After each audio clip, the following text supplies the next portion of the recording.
Real life में चीजें कैसे मूव करती हैं। मानिए कि किसी ग्राउंड में एक बॉल मूव कर रही है और उसके ऊपर कोई भी एक्सटर्नल फोर्स एक्ट नहीं कर रही। क्या अंत में ये बॉल रुक जाएगी? जी हाँ। क्या आपने कभी सोचा है कि ऐसा क्यों? मानिए कि आप बर्फ पर स्केटिंग कर रहे हैं और आपका दोस्त किसी सड़क पर।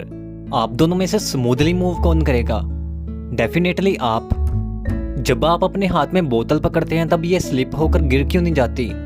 जब आप कभी मॉल में जाते हैं तब आपने कभी एक क्वेश्चन बोर्ड देखा होगा जिसमें आपको फर्श गीला होने पर स्लिप होने के बारे में बताया होता है। ये सब हमें क्या बताते हैं? इसका जवाब है फ्रिक्शन। चलिए इसे हम दूसरी एग्जांपल से समझते हैं। मानिए कि एक बोट बीच पर खड़ी है और आप उसे अपनी तरफ खींचने का प्रयास कर रहे हैं, लेकिन इस बोट को अपनी तरफ खींचना काफी डिफिकल्ट होगा। लेकिन अगर बोट पानी में खड़ी हो और आप इसे अपनी तरफ खींचने का प्रयास करेंगे तब आपके लिए इसे अपनी तरफ खींचना काफी आसान होगा। क्या आप जानते हैं कि ऐसा क्यों? ये सब फ्रिक्शन की वजह से हुआ। फ्रिक्शन फोर्स ऑब्जेक्ट के मोशन के विरुद्ध काम करती है और ये हमेशा ऑब्जेक्ट के मोशन के अपोजिट डायरेक्शन में काम करती है।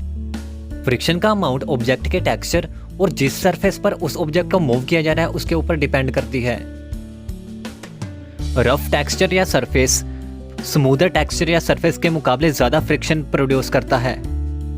लेकिन मानकर चलिए कि किसी बोर्ड का टेक्सचर काफी ज्यादा स्मूथ है, लेकिन बीच पर सैंड पार्टिकल्स प्रेजेंट होते हैं जो कि सरफेस को रफ बनाते हैं। इसलिए जब हम बोर्ड को बीच पर खींचने की कोशिश करते हैं तब सैंड पार्टिकल्स की वजह से काफी ज्यादा फ्रिक्शनल फोर्स लगती है, इसलिए बोर्ड को खींचना डिफिकल्ट होता है। लेकिन पानी एक लिक्विड है और ये स्मूथ सरफेस बनाता है, इसलिए जब हम पानी में बोट को खींचते हैं तब बोट पर काफी कम फ्रिक्शन लगती है और इसी वजह से पानी में बोट को खींचना रेत में खींचने के मुकाबले में काफी आसान होता है।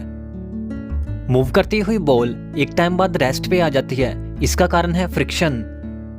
बर्फ पर स्केटिंग करना आसान इसलिए होता है क्योंकि वहां पर फोर्स ऑफ फ्रिक्शन काफी कम होती है।